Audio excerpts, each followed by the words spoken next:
Good evening. I will call to order our Temecula City Council meeting. I am your mayor, Brendan Kalfas. We will start the meeting off with an invocation by Chaplain Evan Colburn, followed by a flag salute, which I will lead you in. If the chaplain would like to come up to the podium. Good evening.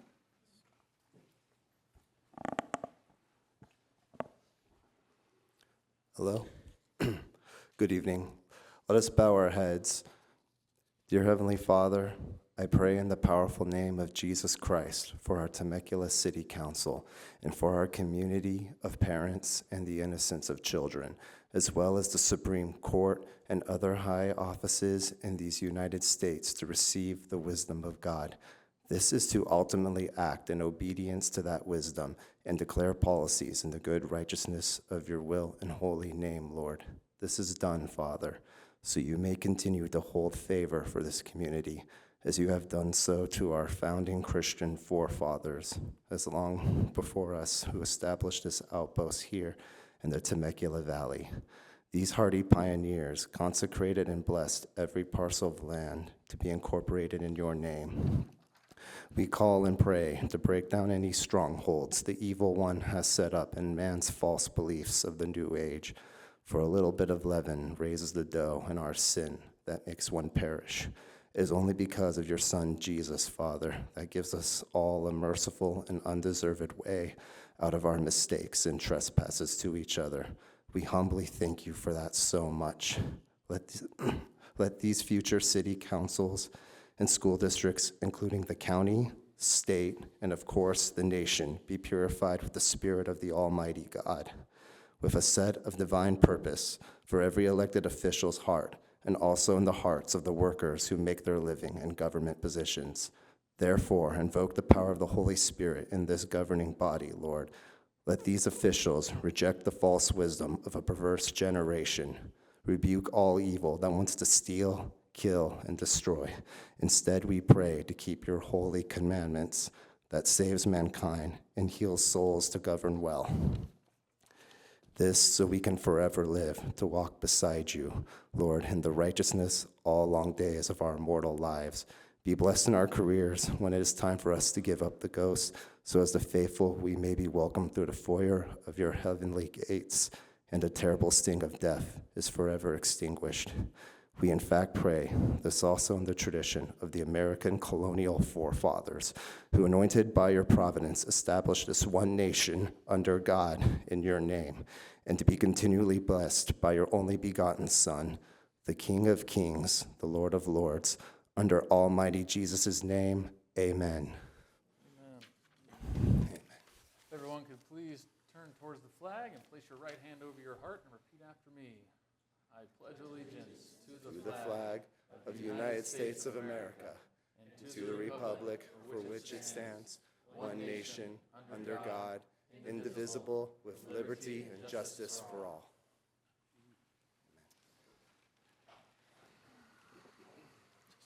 Madam City Clerk, can we have a roll call, please? Yes. Councilmember Alexander? Here. Mayor Kalfas? Here. Councilmember Ron is absent. Councilmember Schwank? Here. And Councilmember Stewart. Here. We will start off with our presentations. If Mr. Jeff Lawrence would like to come to the podium, Madam City Clerk will read the certificate as I walk down.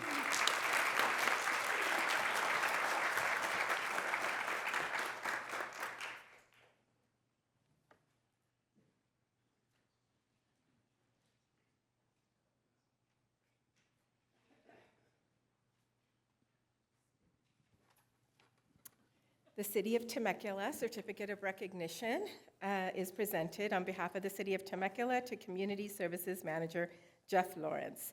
The City of Temecula congratulates Community Services Manager Jeff Lawrence for his retirement after 32 years of dedicated service to the city's Community Services Department. Jeff Lawrence started with the city in 1993 as a recreation assistant before being promoted to recreation supervisor and then Community Services Manager. As the Community Services Manager, he oversaw the Community Relations and Outreach Division from City Hall. Since December 2017, Jeff hosted 2 digital series, Around and About Temecula and Temecula's Park Adventure Series, Throughout his career, Jeff has consistently led his team with a positive and uplifting attitude and a contagious grin, earning him the recognition from his peers on multiple occasions. The City of Temecula extends our heartfelt appreciation to Jeff Lawrence and congratulates him on his retirement. Congratulations, sir.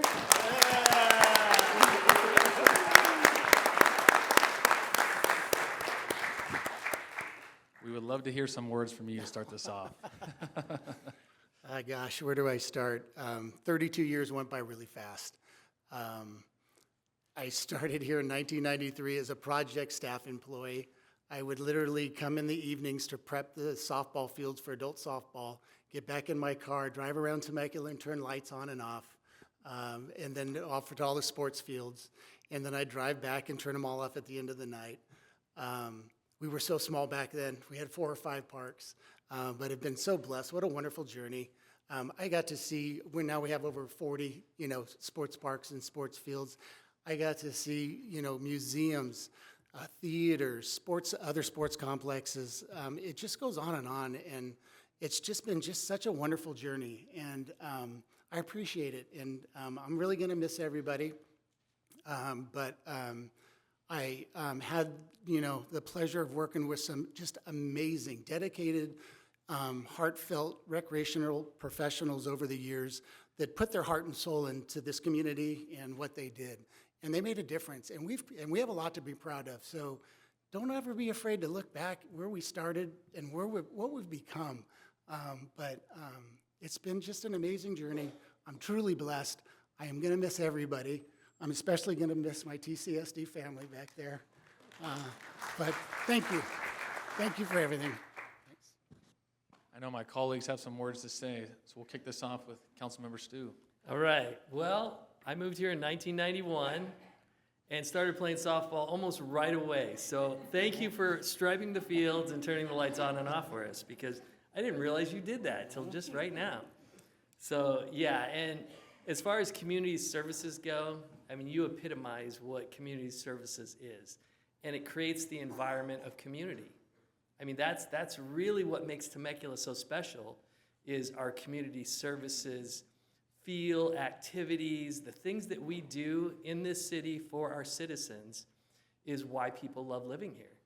And you're a big part of that, so thank you. Thank you, Stu.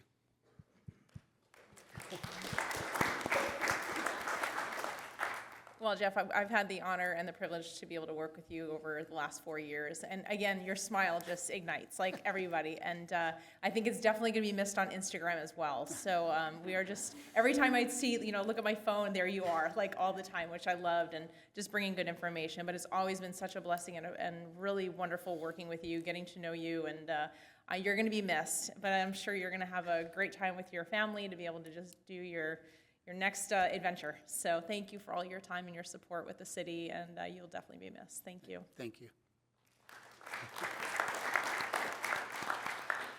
Jeff, this is a tough one. We've had quite a few retirements lately, but it would be a vast understatement to sort of say that you can be replaced. You cannot be replaced. When you were at the CRC for a while, I think when I came on as commissioner, and then you kind of came in here to City Hall and started sort of maybe a second part of your career with the Round and About and a lot of the public outreach that you did. I will never forget, and I think maybe Mike and myself and a few others have sit around and watch some of those outtakes from when you're in the boat and it's sinking and you're like, just film it, just film it. So I'm just thank you, Mike, for pulling me into your desk and showing me this, because it's just wonderful. But it really speaks to who you are. You care about this community. You are the epitome of what it means to be just a caring Temecula resident. And your wonderful wife has given equally to our community as well. So you both as a family, yeah. You both as a family just have made such a huge impact on our community, but more importantly on myself and my wife and my family and many other families throughout. So I'm really sad to see you go, but I know you've left sort of the keys to the city in your desk, and whoever takes your spot is gonna have a solid footing because of the work that you've done over the last 30 plus years to make that possible, to hand it off to the next generation and transition. So Jeff, Diane, thank you very much for everything. Thank you. Jeff Lawrence, you're a rock star. I actually met the Lawrence family before I met your brother. We played some college volleyball together in 1991, long before I found my home here in Temecula in 1995.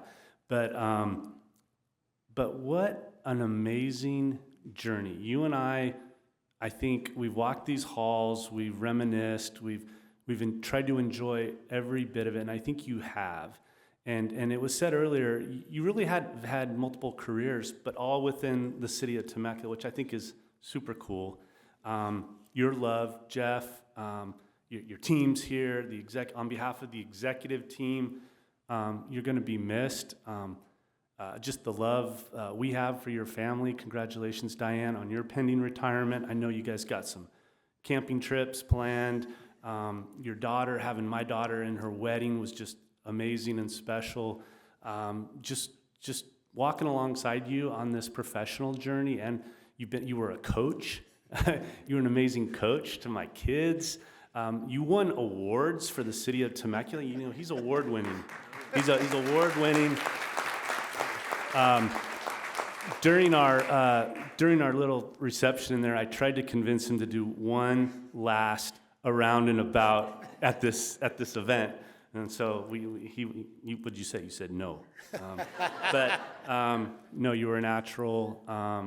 You really put an amazing face on our park and rec system in educating folks and bringing your personality to life here. And yes, you are going to be missed greatly. And it's been my pleasure to work alongside you. And I just wish you much happiness and health and success in your next chapter. So thank you, Jeff. On behalf of all the city employees, thank you. Thank you.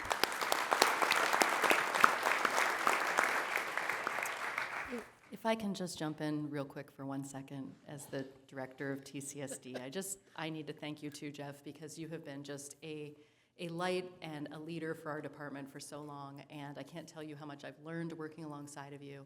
And just briefly, if you haven't seen Jeff and his work on social media, please go check it out. It's fantastic.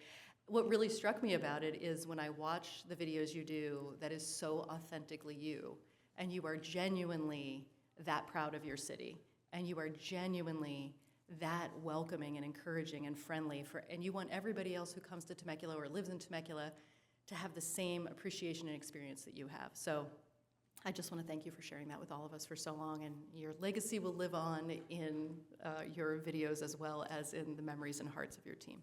So Thank you. you.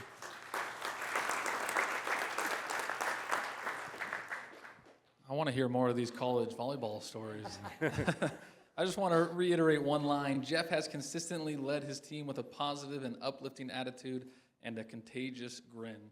I think you heard it from all of my colleagues and executive staff here. You will be deeply missed, but I think we're all excited for you and your next adventure. We got you one last gift here if you want to open it up. I know the wrapping's always a little Christmas morning-esque. And after he opens that, if all the family wants to come up and join for some pictures.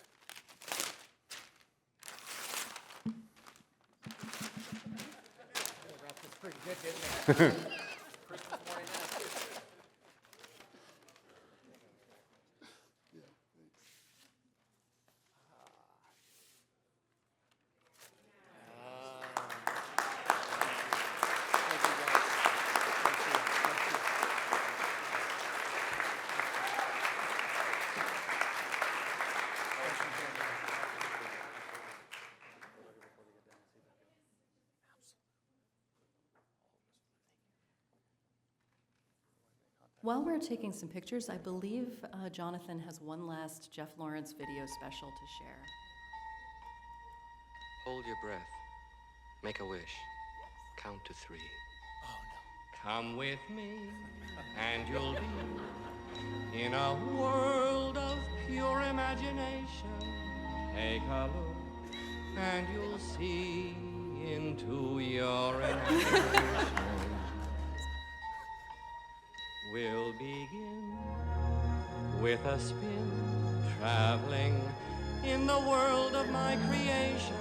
What we'll see will defy explanation.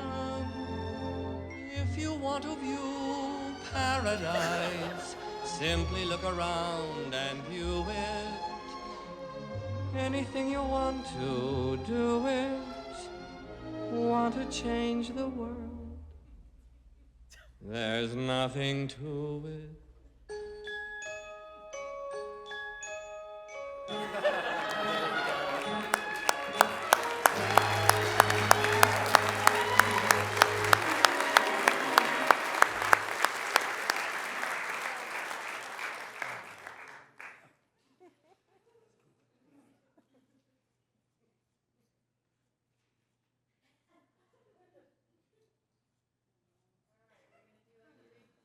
Great family.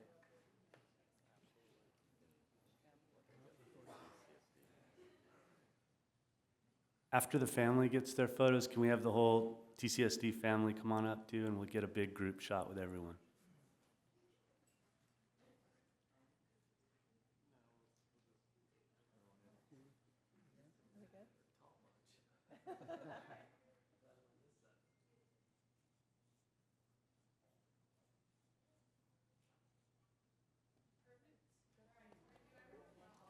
Let's take here. We got one more picture.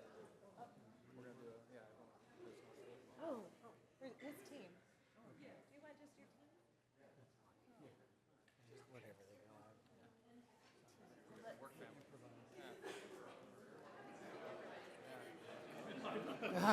Got a big family. Congratulations. I think it's going to take me a while. Next Friday. Yeah. I still can excited and sad at the same time. Making, yeah, there's been a few tears. So it's been my home for 32 years.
All right, while they're clearing out, we will move on to our board and commission reports here. We'll start it off with let's do our planning commission first with Commissioner Turley Trejo. Hi, good evening. Before I go into my report, I wanted to, I don't know if Zach remembers, Jeff took a video of us playing pickleball. They put lines on the basketball court at the rec center. That's the first time we had any pickleball in Temecula. And how many years ago was that? 6, 7? Maybe not that long. Yeah, maybe like 5 or Yeah, 6 years. I think at least 6 years. Anyway, so I wanted to start off with thanking the city for our wonderful new facility of 17 courts at the pit, and it's already being well used, if you've been over there at all. And I haven't been there every day, but I've been there most every day. So, and I know people that have been there every day. So anyway, we're, as a pickleball community and those joining the pickleball community, are very grateful for that facility. It's beautiful. So thank you. And I also wanted to thank Bob Hagel. He was our chair last year, and he did a great job. Very professional, and it's not easy sometimes being chair, and especially when you have some very important decisions to make. And he did a great job, and I was remiss in thanking him at the last meeting. So, our last meeting was February 19th. Next slide, please. And we really just went over our subcommittees, kind of like you guys do at the city council level, except it takes us about 10 minutes, so not as many. So we have our Commissioner Ruiz resigned, and so we had some openings there. So those are our openings that were filled for our ad hoc subcommittees. And next slide. Then we also reviewed a conditional use permit for a type 47 for the Quiero brunch, which, if you know where the new Starbucks is in the Terra Plaza shopping center, it's a couple of doors next door to that. So the owner seems like a great guy. They have a couple of businesses in Lake Elsinore, one in Lake Elsinore and one in Menifee, taco shops. And he talked about Toast and the Haven House? Yeah, Haven House, and kind of how he wanted to bring a more cultural kind of brunch with the Mexican style brunch. And so, anyway, it's a family business, and we were impressed with him and voted 5-0 on allowing them to have a type 47 license for the Quiero brunch. And I think that's all we have. Any questions? All right, thank you. Thank you very much. Moving on to our Ready Commission report, Commissioner Eventoff. Good evening, Mayor and Council. The Ready Commission, as you know, is made up of 6 commissioners. Chairwoman Pastorian could not be here. I know that we'll be working on our new headshot in that picture.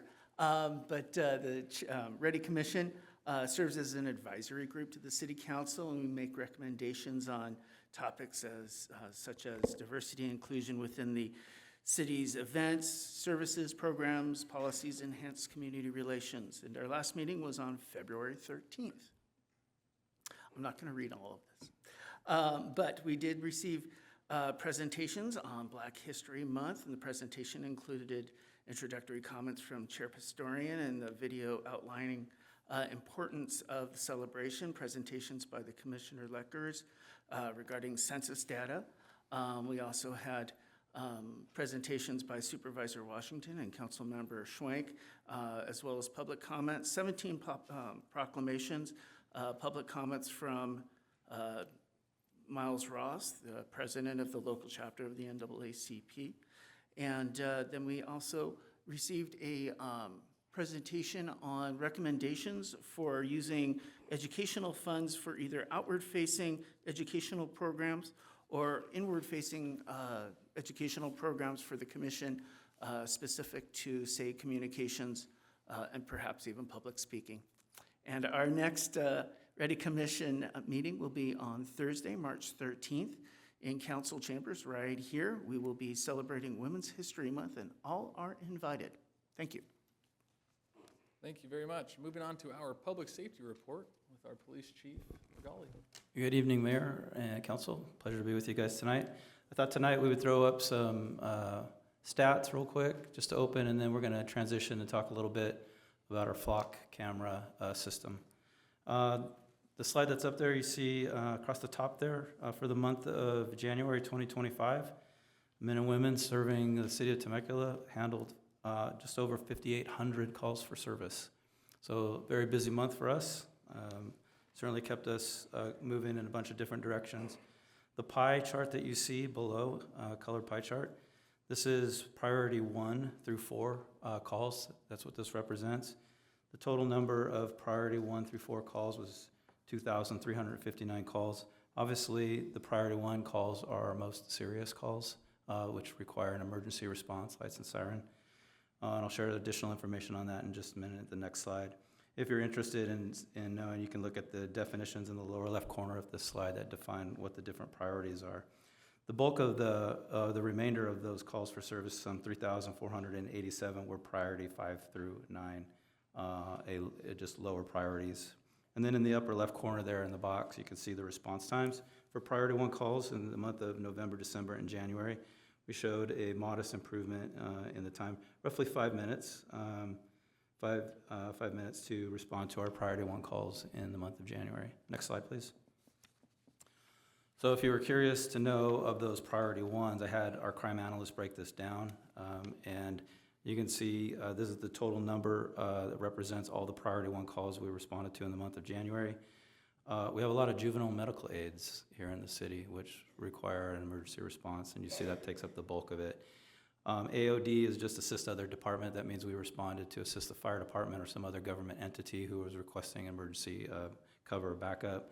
The 211 is silent robbery alarms, and 5150, I think everybody knows what that is, and then so on and down the line. Does anybody have any questions about the stats? One question for you, Councilmember Schwenk. Yeah, thank you very much. I just had a question on the AOD. Are those typically, is that like a medical call where you're assisting CAL FIRE? Is that typically It can be, but it can be really other police departments, anything that involves a government entity that they're requesting an emergency response from us to assist them in some capacity. Okay, got it, thanks. Sure. I do have one. Oh, go ahead. The juvenile medical calls. So what does that consist of?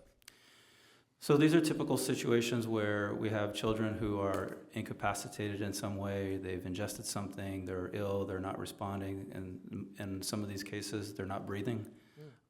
Fire obviously is dispatched, but we dispatch a deputy sheriff to all those calls. Oftentimes, we will be closer than the engine, and we routinely make it to those locations just because we're able to move more swiftly through the city landscape and arrive there. But it's some form of a child in duress medically and requiring an immediate response from us to try and assist. And we do get a lot of these at the schools as well. They're not just at home, but they're also occurring at our local schools. Thank you. All right. One more remark for you. I just wanted to say I'm very appreciative of this. This just gives a different outlook on things, a little deeper. So thank you for putting this together. You bet, my pleasure, ma'am. Really good. Next slide, please. I'd like to go ahead and transition now. We're going to talk a little bit about Flock. And I promise not to go too far into this, but Flock is a really important system that we use. And so I thought this evening I would like to take just a few minutes to highlight our use of the Automated License Plate Reader Program, ALPR, also known as the Flock camera system. For members of the public, ALPRs are cameras that are positioned around the city at fixed locations. The camera's sole function is to capture the license plates of vehicles traveling on city streets. It is important to note that the cameras do not capture the occupants of the vehicles that pass by. The license plate and vehicle information is then transmitted and stored on a standalone database. Law enforcement officials can then access that information for the purpose of conducting criminal investigations. These cameras also allow law enforcement officials to enter a license plate of a vehicle used in the commission of a crime so that it can be tracked in real time as it's fleeing an area.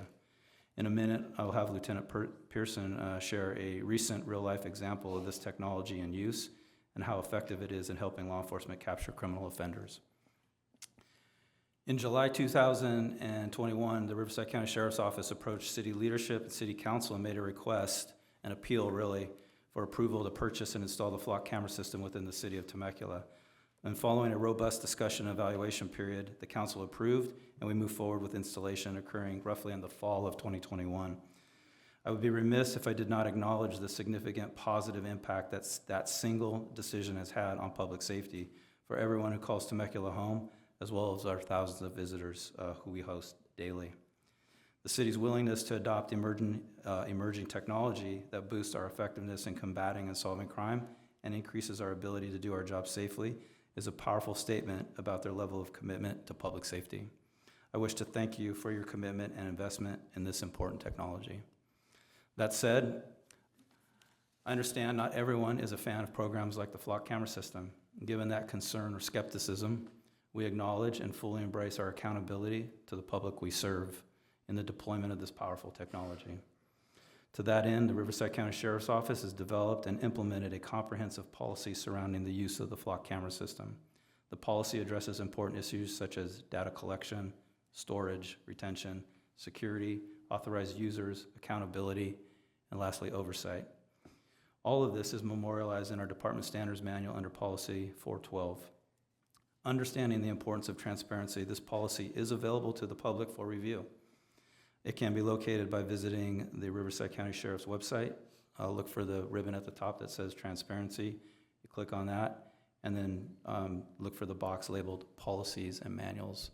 The ALPR policy exists there, along with every other policy that we have concerning technology that we deploy in the use in doing our jobs.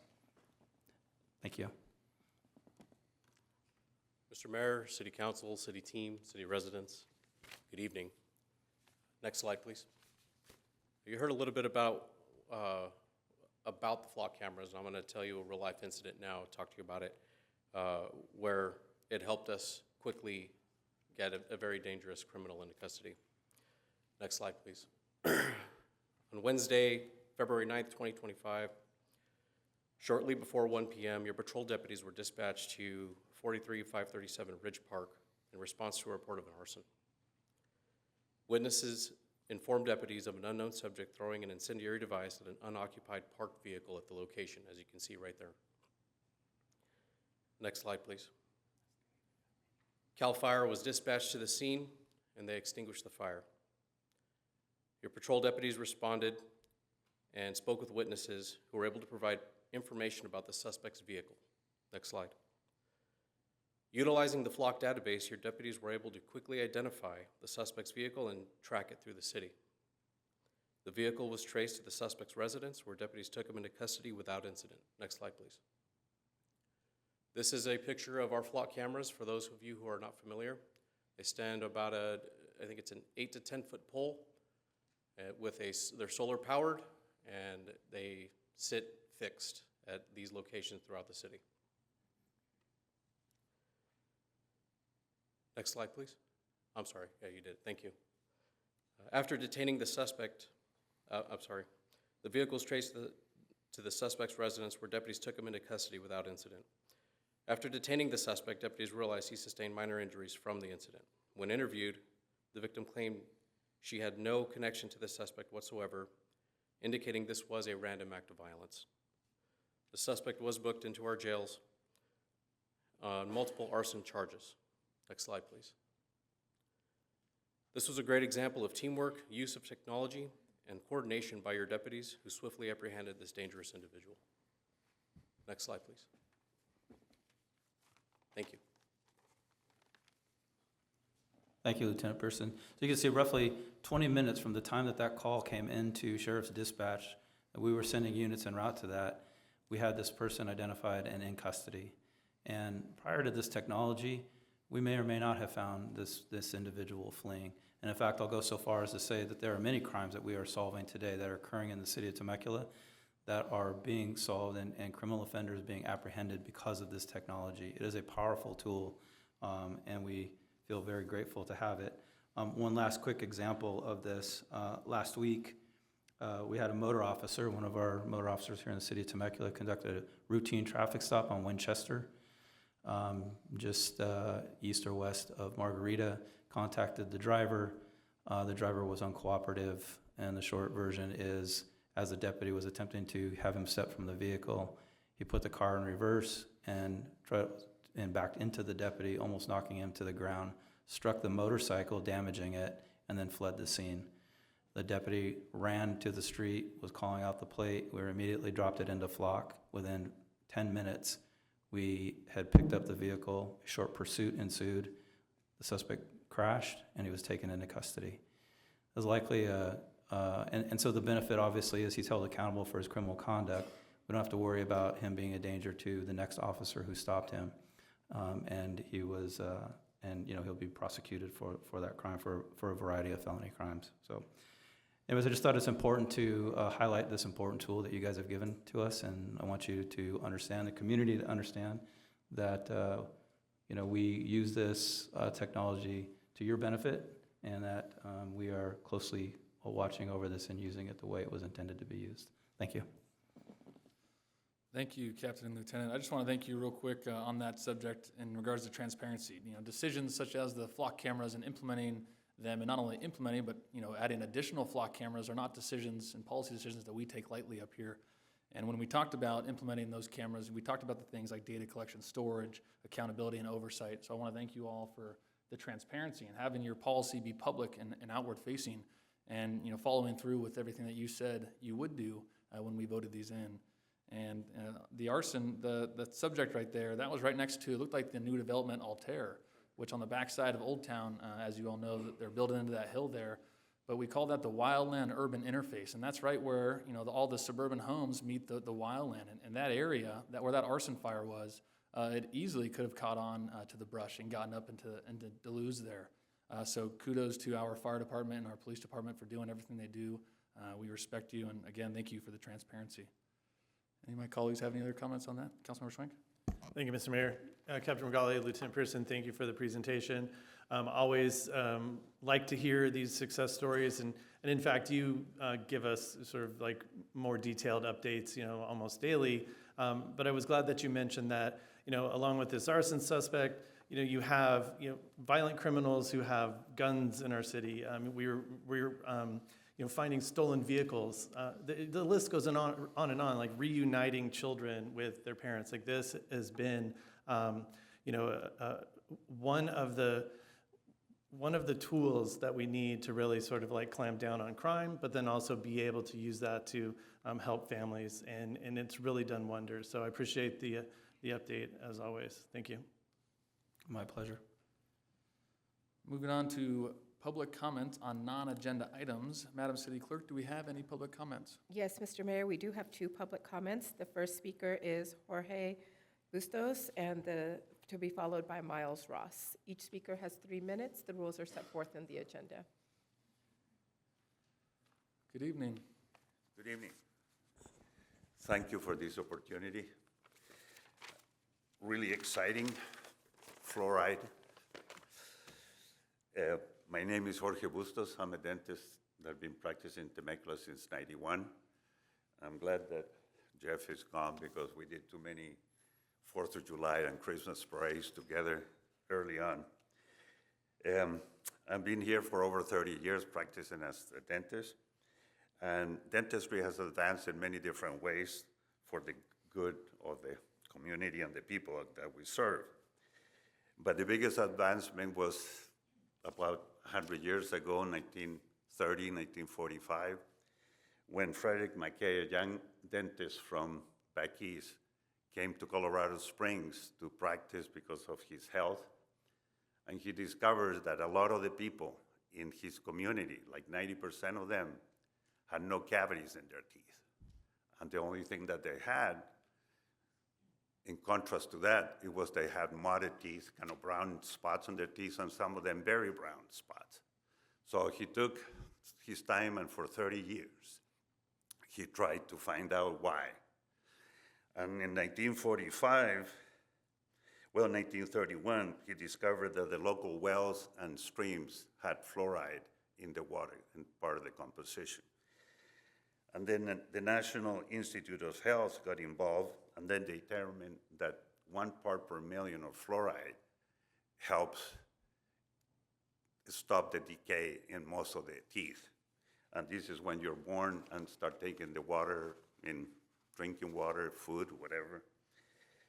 And with the 1 part per million, they produced the effect of no cavities, but it also didn't produce the mottled effect in the brown of the teeth. Any higher amount did that. In 1945, the city of Grand Rapids was the first city in the world to put fluoride in their water.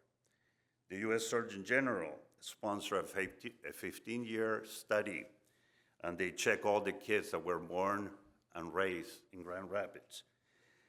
And after 11 years, they stopped the study because they discovered that the tooth decay in that city had been reduced by 60%. That made tooth decay finally a preventable disease for most people. Today, water fluoridation is providing protection for over 200 million Americans. 13 million children participate in school fluoride rinse programs. The problem now is our new Secretary of Health and Human Services wants to eliminate valuable advancement in dental health. I feel that this is a terrible policy and that will drastically increase dental decay. Thank you, It will Mr. Bustos. increase- That is your time for 3 minutes. Okay, We I'm sorry. No, no problem. We appreciate you coming here tonight. Okay, it Thank- just, If you would like to give me your speaking notes, I will share them. okay, thank you. The next speaker is Miles Ross. Welcome. Thank you. And Madam Clerk, I will swap out these notes, speaking notes, for what I gave you. Okay, just let you know. Good evening, Mayor Kalfas and Temecula City Council members. I am Miles Ross, President of Local Branch 1034 of the NAACP, National Association for the Advancement of Colored People. Founded in 1909 by black and white activists, the NAACP is the nation's oldest and largest civil rights organization. Branch 1034, founded in 1977, represents the communities of Southwest Riverside County, Lake Elsinore, Corona, Norco, Canyon Lake, Wildomar, Murrieta, Temecula, Menifee, and Paris. Our mission is to achieve equity, political rights, and social inclusion by advancing policies and practices that expand human and civil rights, eliminate discrimination, and accelerate the well-being, education, and economic security of black people and all persons of color. In line with that mission is our desire to support all shows of solidarity in our community. Regarding Black History Month, we are here to thank the Temecula City Council for continuing to uphold and advance the causes of race, equity, diversity, and inclusion in Temecula through the Ready Commission. And we applaud your work to proclaim the importance of Black History Month. Through the Ready Commission in the meeting we attended of February 13th. With the continued dismantling of DEI initiatives all across our nation in recent weeks, now is the time for us to stand in greater solidarity to honor the contributions of African Americans and all people of color who have made this country great. Thank you, Temecula City Council and the Ready Commission, for your partnership in speaking truth in our community. Reflecting on the Declaration of Independence, we hold these truths to be self-evident that all men are created equal, that they are endowed by their Creator with certain unalienable rights, and among these are life, liberty, and the pursuit of happiness. That to secure these rights, governments are instituted among men, deriving their just powers from the consent of the governed. We see in the preamble that diversity, equity, inclusion principles were enshrined in our most esteemed national document. DEI was an inspirational tenet from the foundation of our country. In recent years, numerous Temecula residents and students have declared that DEI initiatives are part of the unalienable rights of equality, life, liberty, and the pursuit of happiness. We appreciate that you have remembered that your powers come from the consent of the governed and that you are here to serve the diverse community of Temecula. We are committed to serving along with you. Thank you, Mr. Ross. thank That you. concludes your 3 minutes. Thank you very much. Madam City Clerk, do we have any further public comments? Mr. Mayor, we have no further comments. We will move on to our city council reports. Do any of my colleagues have reports? Councilmember Schwenk, we'll start with you. Sure, we've got a couple slides. We could go ahead and throw them up.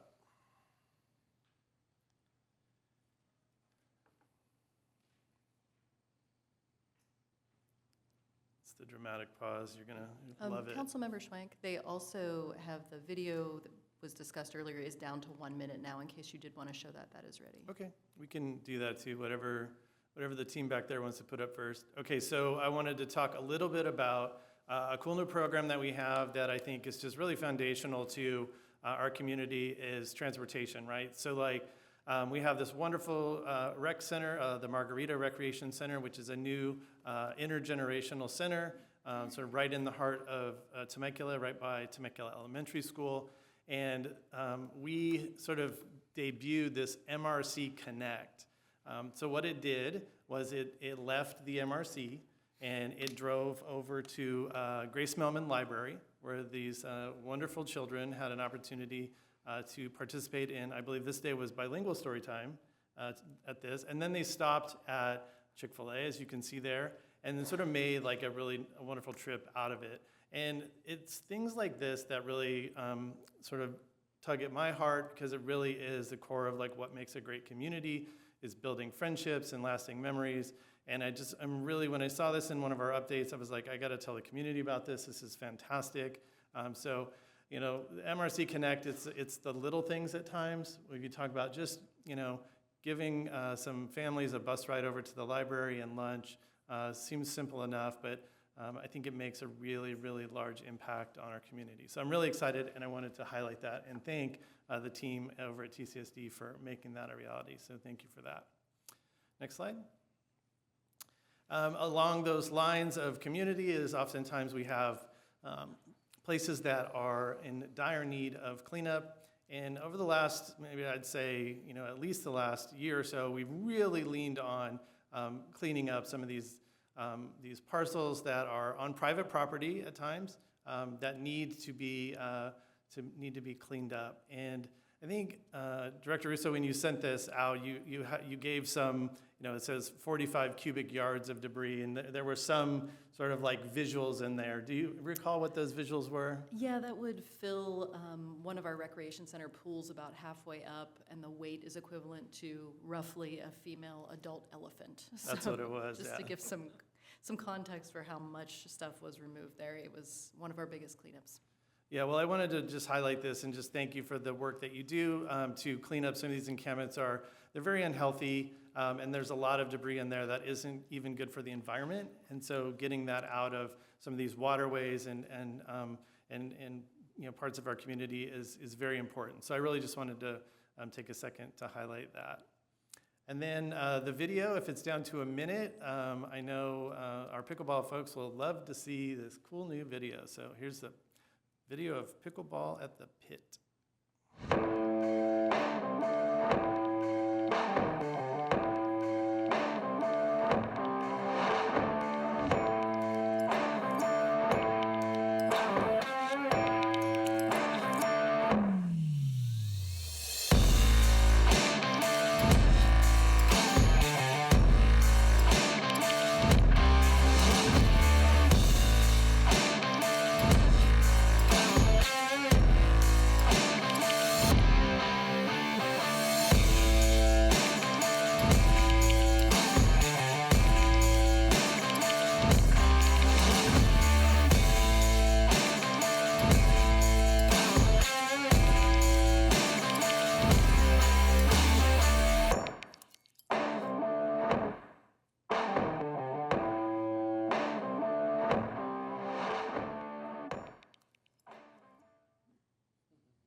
Yeah, so that's, thank you for putting that video together. I want to thank the IT team back there for doing that. That's wonderful. And, you know, that facility, it really made an impact, I think, on our community as a whole. And whether you play pickleball or not, you know, it's really important that people are able to find ways to get outside, right? Get off the internet, go hang out with your friends, go play pickleball, go do something fun. So we went over there a couple times, and both times there's easily been 100 people at the new pickleball complex. So again, just a really great project for the community. Thank you. Thank you, Mayor Pro Tem Alexander. All right, if I can just get my one slide, please, that'd be fantastic. Excellent. Well, I just want to talk briefly about some a meeting that we had today, something that I had brought up to the staff, city manager, sometime around October, November last year.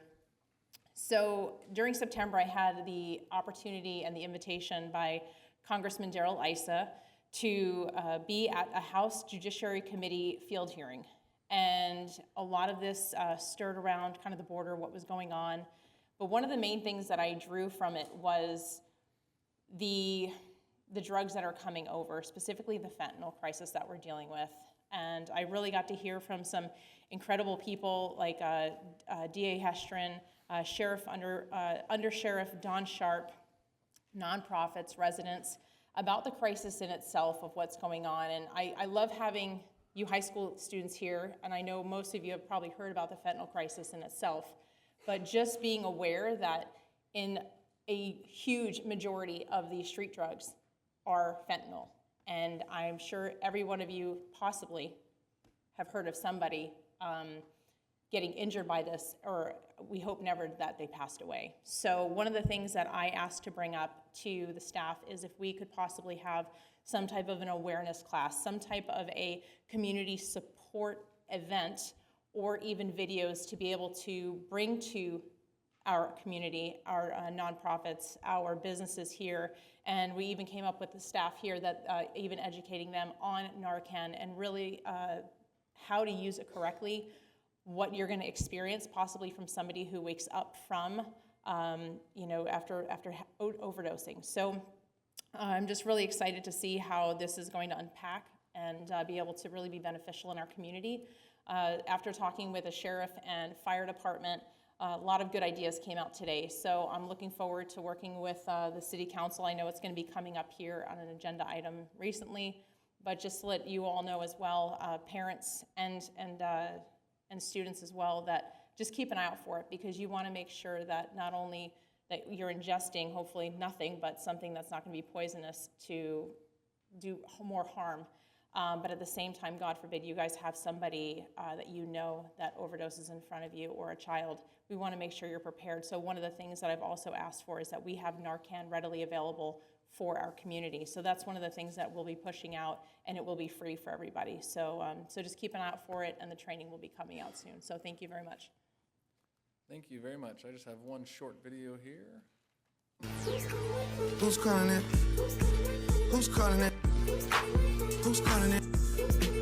Who's calling it? Who?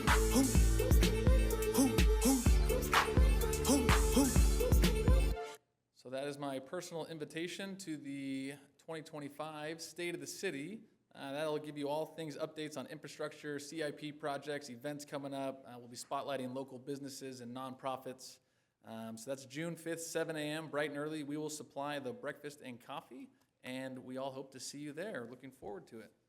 With no other reports, we will move on to our consent calendar here. Item number 1, waive reading of title and text of all ordinances and resolutions included in the agenda. Item number 2, approve action minutes of February 11th, 2025. Number 3, approve list of demands. Number 4, adopt ordinance number 2025-01, amending Title 17 of the Temecula Municipal Code regarding off-site wayfinding signs within the Temecula Auto Mall, second reading. Item number 5, adopt ordinance number 2025-02, amending the Western Riverside County Transportation Uniform Mitigation Fee Program to update participation, second reading. Item number 6, adopt resolution establishing an electronic signature use policy. Adopt number 7, award construction contract to Leonida Builders, Inc. for bridge maintenance, PW 23-08. Number 8, approve Fifth Amendment to agreement with Neves Landscape Incorporated for additional landscape maintenance services. Item number 9, approve agreement with Downstream Services, Inc. for trash capture filter devices installation. Item number 10, approve plans and specs and authorize solicitation of construction bids for the bike lane upgrade citywide project, PW 23-10. Item number 11, receive and file temporary street closures for Temecula Sunset Market. I'll move consent. Second. Before you vote on that, I would like to, if you guys are okay with it, item number 11, I want to pull receive and file temporary street closures for Temecula Sunset Market. We have on our business agenda for next meeting an item that almost mirrors this, where we're going to be discussing the street closure for Mercedes Street. And with that item being on the agenda for March 11th and this first Sunset Market not being until March 13th, I would like to continue it until our March 11th meeting and essentially just have one vote on Mercedes Street opening and closures. But if we have some reservations, we can make a motion to move this item, or we can just continue it. Do we have any- Yeah, I think we need to understand how that affects the actual market, because it's my understanding we had to do this in order to have the market on March. Maybe we could get a staff report? And I could talk brief, we had a brief discussion on that, and essentially, I mean, this will be on the agenda at next meeting here. But with the closure of Mercedes Street, I met with Chief Regali and Lieutenant Pearson today, and we walked down in front of Mercedes Street there. And the hard part with that is there's not a way to safely do these events without closing Mercedes Street. So the discussion that we'll have at next meeting is that if we can't, open Mercedes Street, we can't hold those events. So with this, essentially, if we close Mercedes, we can hold the events, but if we decide to leave it open, we cannot hold the events. And that's what this will be if we decide as a council to leave Mercedes Street open, we will not be able to hold the Sunset Market safely. So again, my question was about when the events are. So if we don't adopt this, when is the next event? March 13th is the next Sunset Market.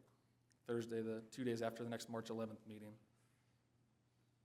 Yeah, I would, go ahead. But that would not give the market enough time to, if for some reason the city council decides to keep Mercedes open, it wouldn't give them enough time for their merchants to react. I mean, they've gotta have some assurity. And so for me personally, I think we should move forward on number 11 as part of the whole agenda, and then we'll deal with that after the next market night. So, because I think they have to have that time and that ability to tell their merchants, this is not gonna happen or this is gonna happen. So that's why I think we need to just do this tonight and worry about that the next city council meeting. Okay, yeah, no, totally understandable, but just the holdup will be that, say we approve this tonight and they think the market will be on that Thursday, on that Tuesday, it could come to a conclusion where the market is not gonna happen. Well, that wouldn't happen because we would not affect that one because we've already committed to it. So I say we commit to that, make that one happen, and then we'll have this discussion 2 weeks from now. So if you just pull it and we vote on it separately, Yep. like we could have a broader discussion, because I think we either need to pull it or just Yeah. move the whole consent. Yeah. Yep. So I will pull that item and we will vote on the balance 1 through 10. Okay, so I'll move the balance. I will second that motion. Well, Jessica did. Jessica already did.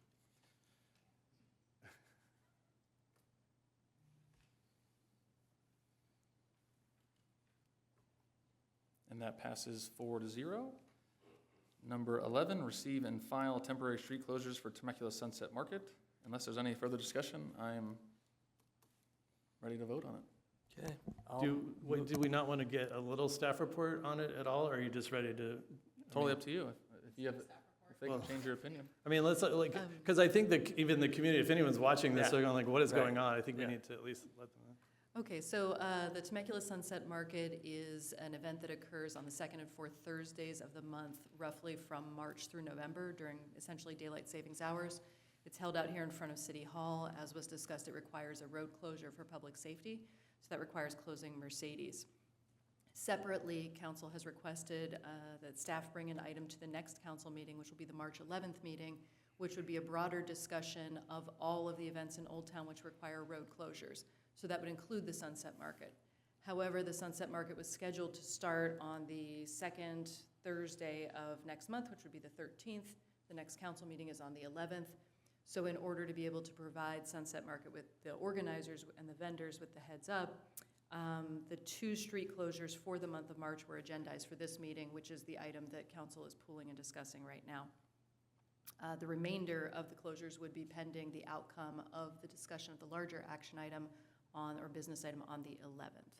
So essentially what's before the council right now is to vote on the closures for the month of March, which would be the 13th and 27th, and then the remainder of Sunset Market would be discussed as part of the larger item taken on March 11th to council. And I would like to move approval of item number 11.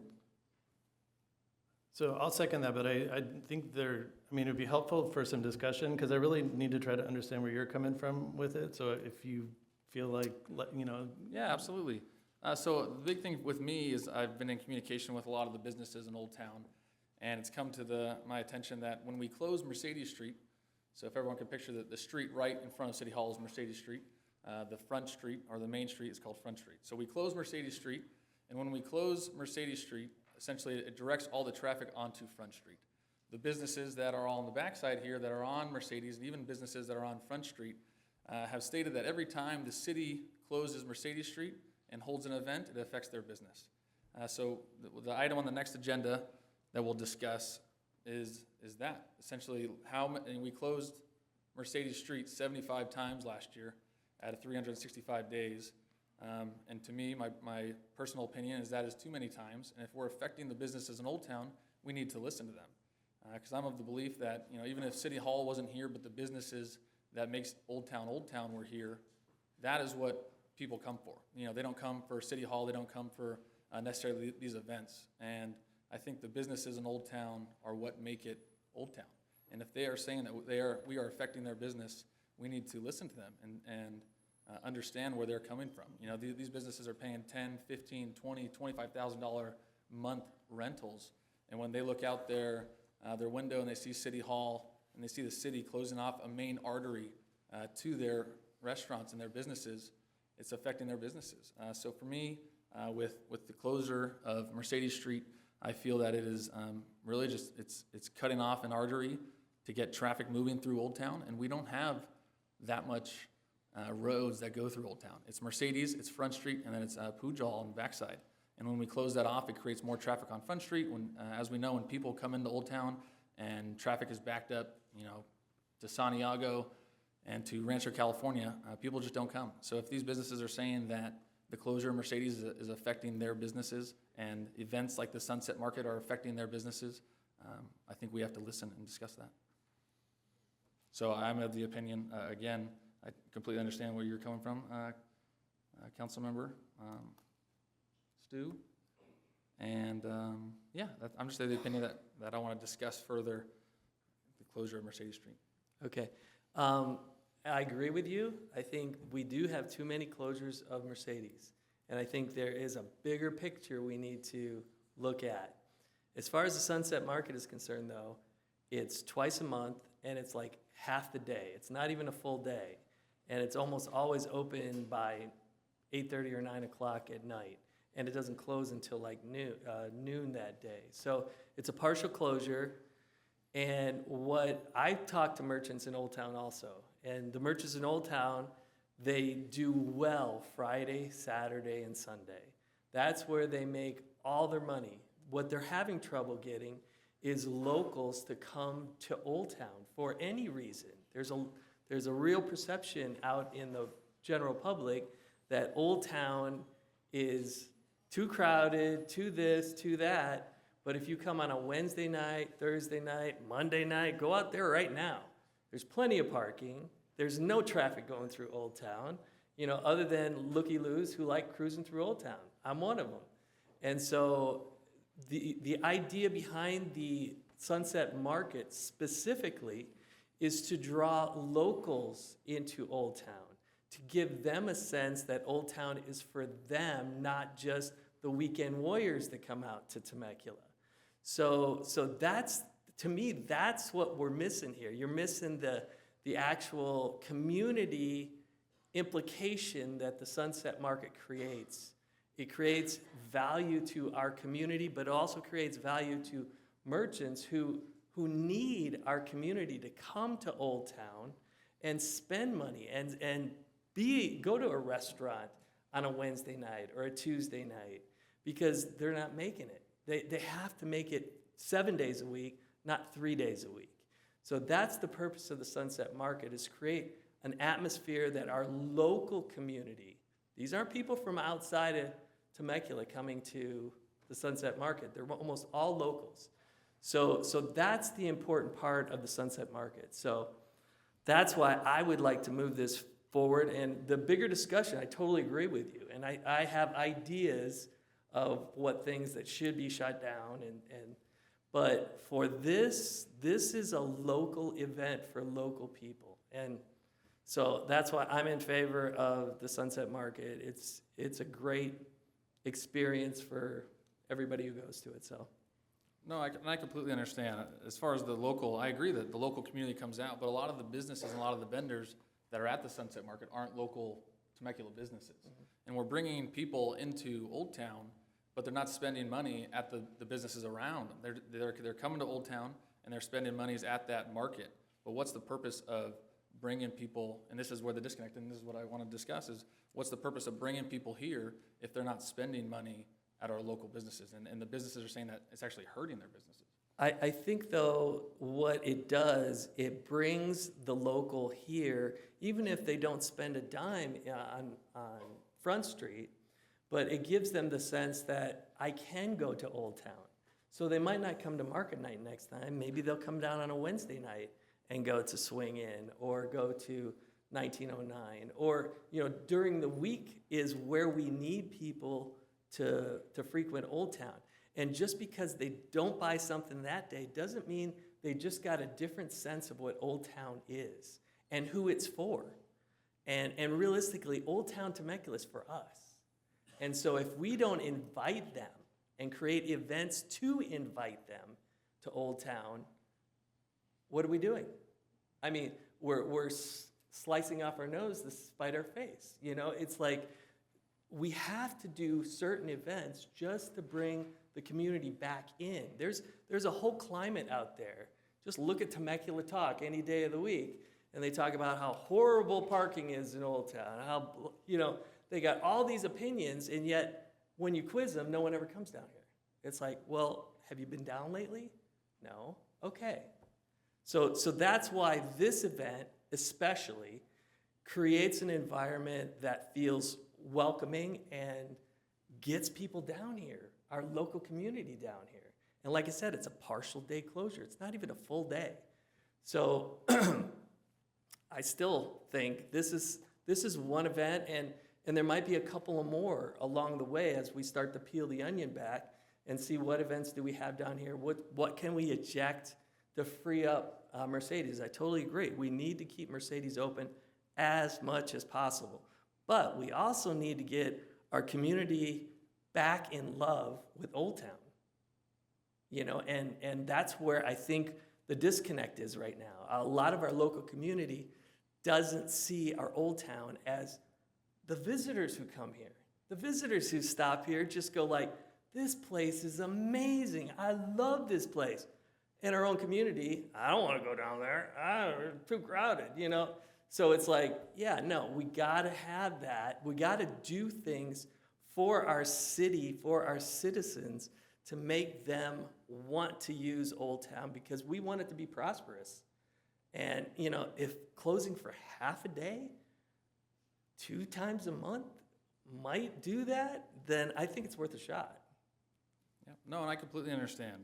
And again, to me, the sentiment within the city, and at least the business community that I've spoke to, and they'll be here hopefully next council meeting, is that the sentiment is that events that the city puts on, they happen to the businesses. They don't happen for the businesses. And they always say every time we hold an event, their business suffers. And it's a hard one for me. And I know it's a partial closure, but it's closure from noon to 9:30 or 9 or 8:30. But that is the main time people frequent restaurants. I guess the disconnect that I'm having is even if we didn't hold those events, people would still come to Old Town because of the businesses that are here.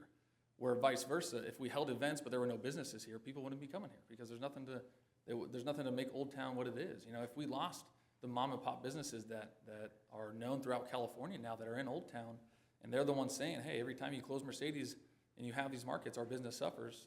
Old Town wouldn't be, and we could have all the events we want, but if there's no businesses that are there anymore because they couldn't afford their rent, because they couldn't make enough revenue because we closed off the main artery to their businesses and then 2 main parking lots that people park in, I think we would have a bigger issue than what we have now. But then this is a great discussion, and I totally understand and see where you're coming from. If I can just add something real quick, because I know we're going to talk more about this in a couple weeks, but Also, let's remember, we just implemented the frog system as well. So we're going to be able to see traffic and well, the parking situation and what's going on as well. And I think that'll bring some light to, how many people are coming out to these types of events and things like that, and where they're parking, where they're going. I would love to know realistically how many people come out to the Sunset Market. Do we have any data on that or information, how well the merchants even themselves are doing? No, maybe? Yeah, the attendance varies considerably. So last year was the first year we kicked off the Sunset Market. We ran it the whole year. Definitely on the, the front end and back end when the weather was colder and it was darker, turnout was very, very light. Peak days when we had the summer concert series, we had, nearly 1,000 people here for the concerts, many of them enjoying the market. I would say a good, healthy average on a good night is several hundred people. Okay, all right, thank you. We're going to have this broader discussion soon, so I don't really feel like I need to go through everything, but there are some fundamentals that I think that I really need to stand on. So this conversation sort of morphed from the road closure to the Sunset Market and impacting businesses, which I thoroughly sort of understand. In some respects, it feels like Groundhog's Day. This same conversation was taking place in the early teens with the weekend market. In fact, I was reading an article today from 2013, and I'll just read part of it to you. It says, the nearly 80-stall outdoor market held every Saturday in the city-owned parking lot located at the northwest corner of Mercedes and 6th Streets draws visitors from across the region, but it has seen controversy in recent years. Some Old Town merchants have complained the market's vendors cannibalize their brick-and-mortar businesses by selling manufactured goods at cut-rate prices. So that was a sentiment then, right? And so we're sort of hearing that similar sentiment, or at least you're articulating that similar sentiment. I went to the Old Town Temecula Association's webpage, and on their homepage, they say, weekend nights, this district transforms into a thriving and lively center for food and live entertainment. Saturdays are especially vibrant, highlighted by a year-round morning farmers market.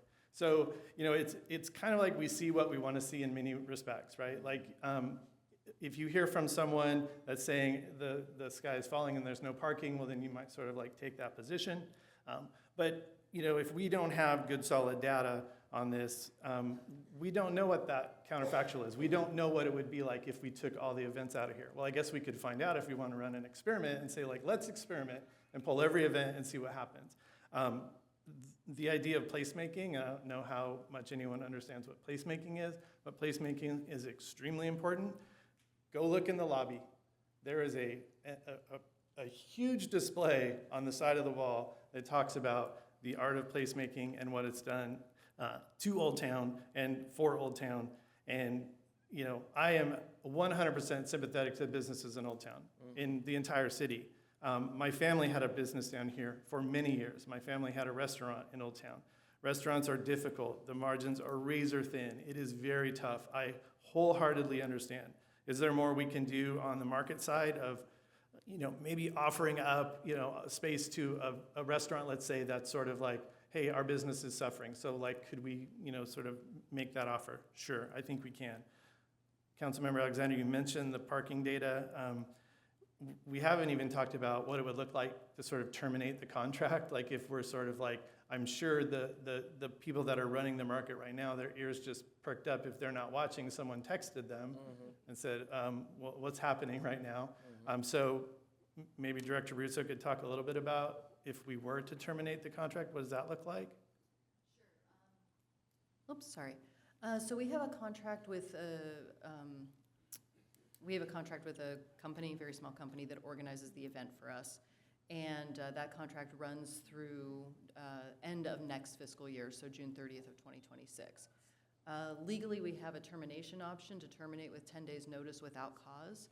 But if we do exercise that option, that means we are also obligated to pay any financial impacts that have accrued to that company as a result of our decision to terminate. So that would include reimbursing for any advertising that had been done. Obviously, if the market's supposed to launch next month, they've already contracted with their vendors who are supposed to be here. There would be a lot of implications in terms of what we would then owe, and I can't begin to estimate what the financial impact of that would be. Okay, thank you for that. And then sort of lastly, I think, we can sort of move this item, but I don't want us to be sort of pigeonholed into you're pro-business and we're anti-business. I really don't want that optic to play out. Every council that I've ever been a part of, and even councils I've watched for years, have consistently put businesses first. Just look at how we resourced some of our ARPA funding, and we moved mountains to make sure businesses could stay open during COVID. You know, we did a ton. So I don't want that to come across, assuming you vote no on this. You know, and we're voting yes. We need to provide stability. If we were to sort of vote this down, this would be really not providing like governmental stability to our community, and I don't really like that. It wouldn't really be like a rational decision for us to do this now with just such short notice, given the pending conversation. And then lastly, you know, I came down a few times to the ice rink, right, over the holidays. And, you know, I scratched my head a little bit and it's like, oh gosh, you know, like this road closure is like pretty significant for a pretty long time. So I approached Director Russo and I was like, hey, let's put together, you know, our thoughts on, you know, events, not just in Old Town, but let's look at citywide events. Let's look at road closures. Let's look at like the department as a whole, as TCSD president, saying like, hey, let's look at this. And that was back, you know, December, January. And now we're sort of having this conversation a little fast-tracked, which I don't necessarily like. Mayor Kalfas, you know, I've had one meeting on this already, and sort of we wanted to have TCSD Commission weigh in, which they did. OTLAC is next. They haven't had their meeting yet, so they're going to have their meeting soon. We can let them weigh in, and then obviously we can have the item. And we're going to have some differing opinions on it. At the end, I see events as a way for us to create place. You can drive around to neighboring cities and go to their downtowns or their, you know, their what they would consider their downtown. And I would bet quite a significant amount of money that they would trade their problems for our problems in a heartbeat. So, you know, I don't want us to throw the baby out with the bathwater here. We have created a wonderful environment in Old Town that has really created an environment that business can thrive. And Councilmember Stewart, you're 100% right. We need to work on Tuesday, Wednesday, Thursday, right? To bring residents back. And I will say, we come down here quite a bit, and I run into people that are from Temecula, right? I run into my neighbors. Some of my neighbors walk down here, people that I know have been around for a long time. They come down here. So folks still do come down here, right? But instead of saying like, well, let's close down these events during the week, it makes more sense to sort of consolidate events on the weekends and kind of figure that out, because certainly not having an issue bringing people down here on Saturdays, right? But that wasn't the case years ago when you could come down here and there was nothing going on. So let's not get too far ahead of ourselves with sort of thinking about a world where we don't have good civic investment in Old Town, because I really think it would change our city for the worse. So, and I'll second your motion to move it. I just want to say, if I made the sentiment, and when I talked earlier that you guys are not pro-business, I apologize. I didn't mean that by any means. You know, Stu, you have a small business in Temecula. I know you are extremely pro-business, as well as my fellow council members. But no, I completely understand what my colleagues are saying up here. You know, and that's the thing about this is we have these discussions, we have this, you know, civic engagement and this dialogue, and we come to a conclusion. And even if we disagree at the end of the day, we're all trying to do what is best for our citizens and our businesses and our community. So even if we disagree on the means to the end, you know, we're all up here trying to do the best we can for the most amount of people. I completely agree that everyone up here is very pro-business. But I also, you know, I think we've seen over the last 2 years that I've been in this seat, I like to move fast. And I know that some of my colleagues don't like to move as fast as I do, but I am someone who likes to get something on the radar, I like to make it happen. I like to get the data, make a decision, create a policy, and move forward. That's just who I am and what I'm about, but I know that I need to slow down and pump the brakes sometimes, but I am definitely a mover and a shaker, and I like to get that done. But with that being said, the motion has been moved and seconded to receive and file the temporary street closure for Temecula Sunset Market. Let's vote.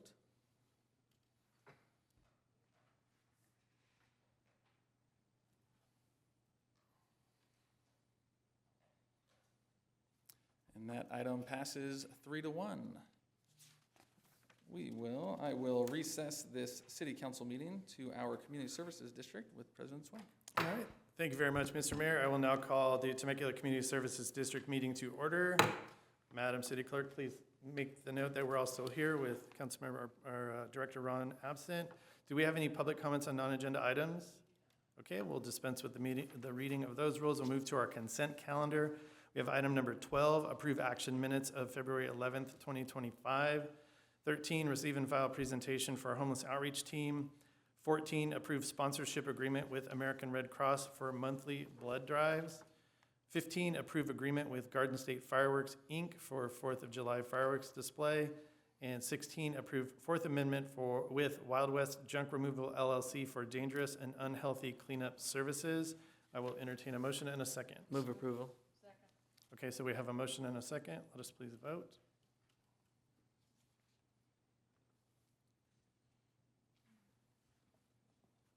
Okay, and that passes 4-0. Thank you very much. Director of Community Services, do we have a report this evening? Yes, just a couple items. First of all, wanted to bring everyone's attention to our Temecula Art Walk. This was previously what we called Temecula Art Nights. We've rebranded it just to take into account the fact that some days it won't be at night. We may have daytime events, and we're going to eventually build out some interactive components that would involve actually walking through Old Town and enjoying art. But this Friday, March 7th, it will be from 5 to 8 p.m. It will be at its usual location, which is the lot on Main, which is right next to the Merc, which is right in front of the theater. If you haven't been over there, you just walk straight down past the fountain, keep going on Main, it'll be on your right-hand side. Lots of vendors, artists, and live music and light refreshments. It's a good time.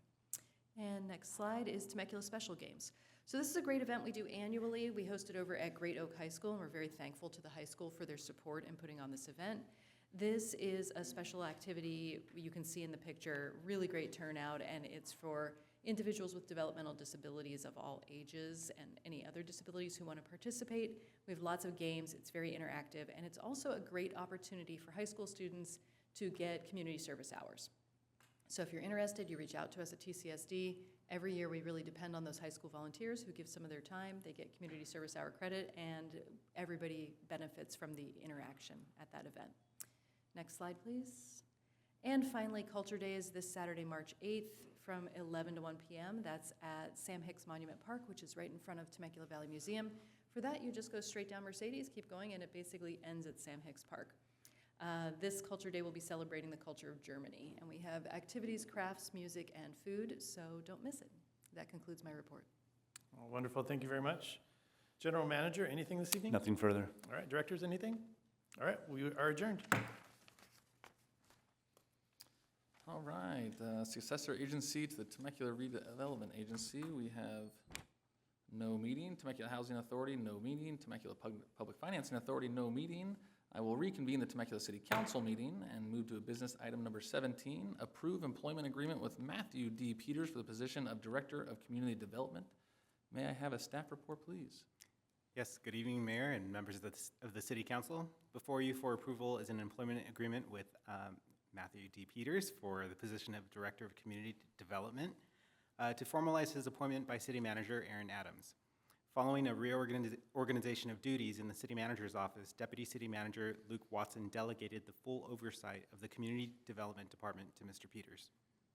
With more than 2 decades of experience dedicated to the City of Temecula, this appointment allows for a seamless transition in leadership, operations, and ultimately service to the community. If approved by the City Council, the agreement would be effective tomorrow, February 26, 2025. And per the agreement, Mr. Peters' salary is proposed to be $249,537.60 per year and would afford executive benefits, including a car allowance of $400 per month and a performance-based retention benefit, which could earn an amount equal to the maximum contribution limit for a 457 deferred compensation plan for that corresponding year. Mr. Peters exceeds the qualifications required for the position and has established a reputation of quality professional service to the community over the course of his career. Therefore, staff recommends approval. That concludes my report, and I'm available to answer any questions. Do we have any questions from my colleagues? Are there No any public question. comments on the matter? I will make the motion. I will second. I'll second. Do you mind if I make a quick comment? Absolutely. So Matt, I will never not refer to you as Matthew D. Peters from now on. It's like, You were the first employee that I ever came in contact with the city, probably right after you were hired, or I don't even know when that was, early 2010 or somewhere there. 04, okay. So it was close, for me, it was like, must have been 08 or 09.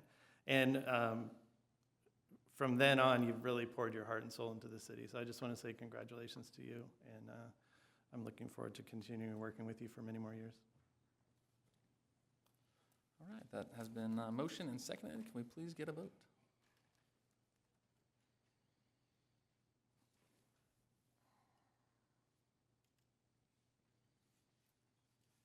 And that motion approves 4-0. Congratulations. All right, departmental reports, receive and file. Items for future city council agendas. Do any of my colleagues have any items for future city? Mr. Mayor, for the record, we'll go ahead and announce that item number 18 is on the agenda. However, it is being pulled and continued to the next regularly scheduled meeting of the City Council in light of Councilmember Ron's absence, and the item is at his request. Thank you very much for that. Skipped right over that. City manager report. Thank you for demonstrating your support for Matthew D. Peters. Matt, congratulations on shedding the interim acting title. You've done a great job. You're going to continue to do an amazing job as a member of this executive team. So happy to have you officially on board. So look forward to it. City attorney report. Nothing for me tonight, thanks. And with that, I will adjourn our city council meeting, and we will see you in 2 Tuesdays. Have a great night.